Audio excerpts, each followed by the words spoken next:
Labdien, esmu Sergejs Filatovs, Rīgas 63. pamatskolas datorikas skolotājs un IT administrators, un šodien gribētu jums pastāstīt par mūsu programmu Mākslīgā intelekta rīku integrēšana pedagogu ikdienas darbā, ko mēs Rīgas 63. pamatskolā izstrādājām un organizējām un novadījām mūsu pedagogiem, darbiniekiem sadarbībā ar Rīgas izglītības un informatīvu metodisko centru projektā Mācāmies kopā ietvaros.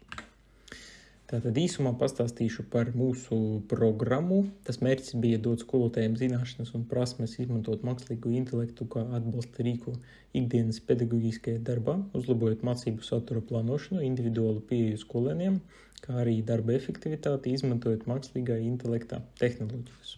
Jā, tad tehnoloģijas ļoti strauji attīstās un bija tiešām redzama vajadzība mūsu pedagogu vidū. Viņiem bija ļoti interesanti šīs tehnoloģijas, it īpaši ģeneratīvā mākslīga intelekta tehnoloģijas apgūt, kaut kā tas izpētīt, kaut kā pamēģināt savā ikdienas darbā integrēt, lai varbūt to bišķiņ atvieglot, palielināt tas efektivitāti. Un tāpēc bija redzama tā vajadzība, tas pieprasījums, un kad saņēmām aicinājumu no Rīmts piedalīties šajā projektā Mācāmies kopā, mēs ar lielu prieku tam pieteicamies un arī rezultātā bijām apstiprināti un šo programmu izstrādājam un mūsu 20 pedagogiem, 20 dalībniekiem šo programmu īstenojam. Tātad galvenie sasniedzamie rezultāti mums bija sekojoši.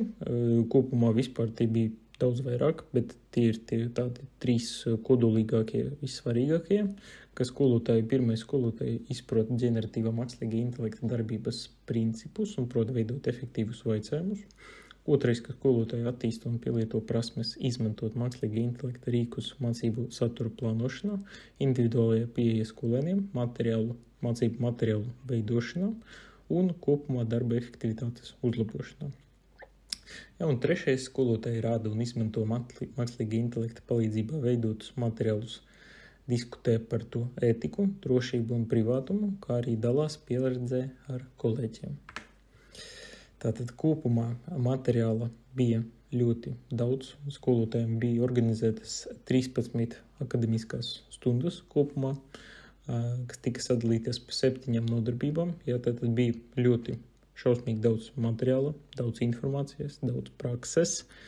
Nepaspēšu, diemžēl par visu pastāstīt, kaut vai ļoti gribētos, bet vienkārši, diemžēl, nepaspēšu.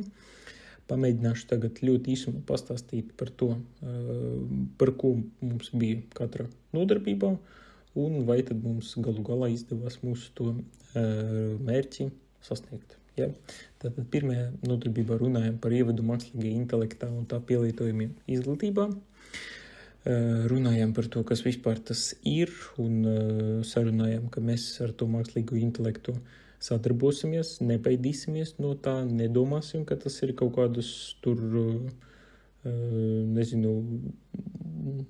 nevajadzīgas lietas, no kuriem jābaidās. Ja? Mēs sarunājam, ka mēs sadarbosimies un ka mēs ar to strādāsim. Ja? Tad šeit ir tāds kā mācīšanas process, kā mums tas viss notika. Skolotājs strādāja datorikas kabinetā pie datoriem, un tad pētīja mācību vielu, veica kaut kādus sev pierakstus un arī paralēli strādāja, praktizēja visu to vielu. Ja, tātad otrajā nodarbībā runājam par to, kā veidot mācību materiālus, ja, uzdevumu testu darba lapa automatizētā ģenerēšana noteiktiem tematiem, kā arī runājam par to, kas vispār ir tas vaicājums, ko mēs uzdodam mākslīgajam intelektam un kā to pareizi izveidot. Trešajā nodarbībā mācījāmies veidot stundu plānus, izmantojot mākslīgā intelekta rīkus, konkrēti ChatGPT, kā ātri, ērti, efektīvi tos mācību stundu plānus veidot. Ceturtajā nodarbībā runājam par to, kā veidot automatizētas viktorīnas, ja, kuras var izmantot arī pat formatīvai vērtēšanai, ja, ar to mākslīgo intelektu un Kahoot rīku palīdzību. 5. nodarbībā noklausījāmies RTU vadošās pētnieces Ilzes Birznieces vieslekciju par viņas pieredzi sadarbībā ar mākslīgā intelekta, darbā ar mākslīgā intelekta rīkiem, jā, lai pedagogiem arī vispār bija ļoti interesanti paklausīties kaut kādu pieredzi no tādas nopietnas mācību iestādes, no universitātes, kā darbinieki tos rīkus izmanto savā darbā. 6. nodarbībā runājam par to, kā var veidot prezentācijas, izmantojot mākslīgo intelektu, kā veidot prezentāciju saturu, kā to visu pārvietot viegli PowerPointā un kaut ko savu to prezentāciju veidošanas procesu pātrināt. Un tātad 7. nodarbība mums bija noslēdzošā nodarbība, mēs diskutējām, strādājām grupās, un tad, jā, kopumā mums bija tas programmas noslēgums. Parunājam par to, kādas mākslīga intelekta rīkiem ir priekšrocības, kas viņam padodas labi, kādi ir trūkumi, ko viņi vēl nespēj darīt. Ja? Un tad kopumā, runājot, atgriežoties pie mūsu programmas mērķa, var teikt, ka viņš ir sasniegts. Skolotāji tiešām, godīgi sakot, pat bija nedaudz pārsteigts, bet diezgan plaši sāka tiešām tie pedagogi, kas apmeklēja to programmu, tos kursus, diezgan plaši sāka tos materiālus veidot, ģenerēt, pielietot savā ikdienas darbā. Un arī tie veidoti materiāli bija diezgan kvalitatīvi un viņam diezgan noderīgi. Tātad mērķis ir sasniegts un savā ikdienas darbā viņi tos mākslīgi intelekta rīkus veiksmīgi integrē.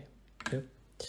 Tātad paldies par uzmanību, paldies Rīgas informatīvi izglītības metodiskajam centram par iespēju piedalīties šajā projektā. Ja? Un tad, jā, paldies, visu labu!